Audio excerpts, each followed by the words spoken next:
Hello नमस्कार छात्रों, स्वागत है आपका एक नए वीडियो में। आज हम इस वीडियो में आपको समझाएंगे कि क्षेत्रमिति यानी कि मेंसुरेशन क्या होता है। तो इस वीडियो में हम जो क्षेत्रमिति मेंसुरेशन आपको समझाने जा रहे हैं, यह अध्याय 10 मेंसुरेशन यानी कि क्षेत्रमिति कक्षा छठी के गणित विषय अध्याय 10 क्षेत्रमिति से लिया गया है। तो यहाँ पे हम क्षेत्रमिति समझते हैं। क्षेत्रमिति क्या होता है? क्षेत्रमिति गणित की एक शाखा है। क्या है? एक गणित की शाखा है जो आकृतियों के क्षेत्रफल यानी कि जो आकृतियों के क्षेत्रफल, परिमाप और आयतन को मापने में उपयोग की जाती है या संबंधित है। यह बीजगणितीय समीकरणों और गणितीय सूत्रों का उपयोग करके आकृतियों के आकार और परिमाण का अध्ययन करता है।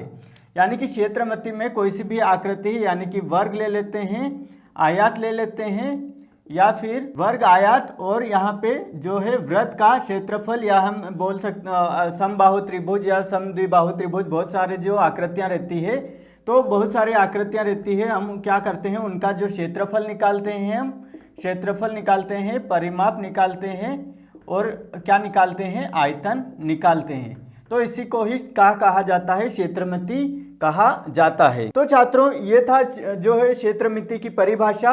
और ये उदाहरण जो है, यहाँ पे हम उदाहरण बोल सकते हैं हम इनको।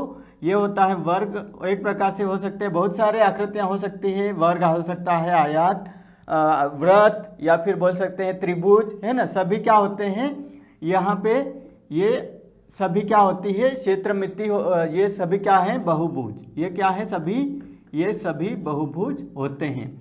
और ये बहुभुज की ये सभी बहुभुज होते हैं। इनमें जो है हम क्या निकालते हैं, क्षेत्रफल निकालते हैं, परिमाप और आयतन निकालते हैं, उसको हम क्षेत्रमिति कहते हैं। तो ये है आयत, और ये हो जाता है वृत्त, और ये है त्रिभुज।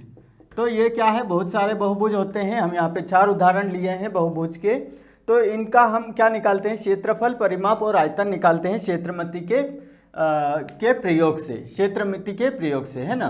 अब हम इसके क्षेत्रमिति के उपयोग कहाँ कहाँ होते हैं वो हम आपको अब बताएंगे। तो छात्रों, अब हम जान लेते हैं कि क्षेत्रमिति का उपयोग कहाँ कहाँ होता है।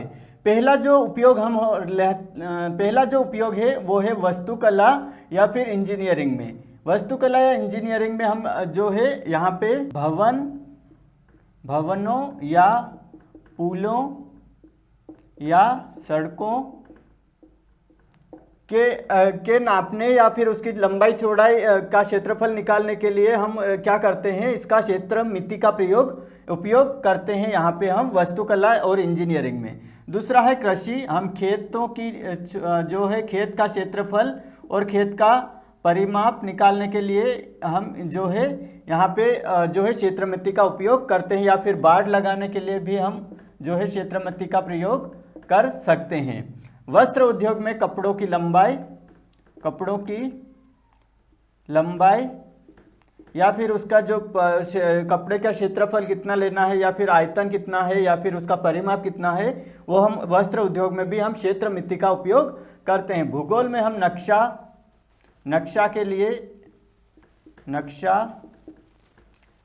बनाने के लिए क्षेत्रमिति का उपयोग करते हैं। रोजमर्रा के जीवन में हम क्या करते हैं, घरों को सजाने के लिए जो भी सजावटी सामान है उनको जो नापने के लिए क्षेत्रमिति का प्रयोग हम करते हैं। उसके परिमाप निकालने के लिए, या फिर आयतन कितना है, कोई सा भी सजाने की वस्तु बनाने के लिए हम जो है क्षेत्रमिति का उपयोग करते हैं। तो क्षेत्रमिति का उपयोग हम इन क्षेत्रों में करते हैं। पहला वास्तुकला, इंजीनियरिंग, दूसरा कृषि, तीसरा है वस्त्र उद्योग, चौथा है भूगोल, और पांचवा है रोजमर्रा के जीवन में। तो छात्रों, ये हमने परिभाषा समझ ली और क्षेत्रमिति के उपयोग हमने समझ लिए हैं। अब हम जो क्षेत्रमिति की कुछ अवधारणाएं हैं वो हम समझते हैं। तो छात्रों, अब हम जो है क्षेत्रमिति में कुछ महत्वपूर्ण अवधारणाएं हैं वो समझ लेते हैं। तो क्षेत्रफल किसी आकृति द्वारा घेरे गए सपाट क्षेत्र की माप होती है। क्षेत्रफल क्या होता है, यहाँ पे कोई सी भी आकृति हम ले लेते हैं, मान लेते हैं ये वर्ग ले लेते हैं,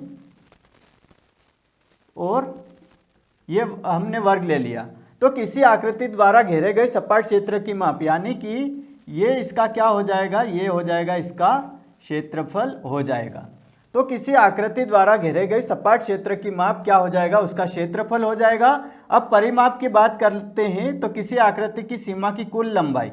इसी प्रकार हम यहाँ पे एक और वर्ग ले लेते हैं और इसकी सीमा कौन कौन सी हो गई, ये हो गई सीमा, यानी कि ये उसका पूरा जो है, ये इसकी जो है यहाँ पे बाढ़ है एक प्रकार से, यहाँ पे जो इसका जो हिस्सा है, जो साइड की सीमा है ना, वो कितने की कुल लंबाई मान लेते हैं। यहाँ पे 2 है, यहाँ पे 2 है और यहाँ पे 2 है और यहाँ पे सभी को जोड़ लेंगे तो वो क्या हो जाएगा, परिमाप हो जाएगा। यानी कि इसका जो कुल परिमाप की कितना है, वर्ग का परिमाप 2, 2, 4, 6 और ये 8, यानी कि इसका परिमाप की लंबाई कितनी हो जाएगी, 8 हो जाएगी।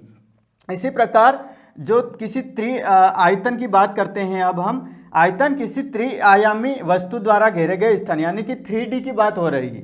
पहले ये किस में होता है, ये 2D है, यानी कि द्विआयामी है ये आकृतियां, और जो 3D यानी कि 3D है उसकी उन आकृतियों का हम क्या निकालते हैं, आयतन निकालते हैं। तो हम एक उदाहरण ले लेते हैं, शंकु। शंकु कैसी आकृति है, एक प्रकार से ये आकृति है 3D, है ना। तो यहाँ पे ध्यान दो आप छात्रों, आयतन है हमेशा ही 3D यानी कि त्रिआयामी वस्तुओं या जो है आकृतियों में निकाला जाता है। तो ये क्षेत्रमिति में कुछ महत्वपूर्ण अवधारणाएं थी जो हमने यहाँ पे समझी। तो जो है हम अलग से जो सेपरेट वीडियो अगले वीडियो हम बनाएंगे, जो है क्षेत्रफल पर रहेगा, परिमाप और आयतन पर रहेगा। वो एक एक वीडियो ही रहेगा, एक क्षेत्रफल का रहेगा, एक परिमाप का और एक आयतन का, जिसमें हम विस्तार से इन पर चर्चा करेंगे और उसके सवाल भी हल करेंगे। तो ये था जो क्षेत्रमिति में कुछ महत्वपूर्ण अवधारणाएं। तो छात्रों अब हम यहाँ पे क्षेत्रमिति से संबंधित कुछ महत्वपूर्ण सूत्र आपको बता देते हैं। वर्ग का परिमाप क्या होता है, यहाँ पे एक वर्ग बना हुआ है, ये 4 गुणित भुजा। वर्ग का क्षेत्रफल क्या होता है, भुजा गुणित भुजा। यहाँ पे आयत है, ये है हमारे पास आयत, और आयत का परिमाप क्या होता है, 2 गुणित लंबाई धन चौड़ाई, और आयत का क्षेत्रफल क्या होता है, लंबाई गुणित चौड़ाई।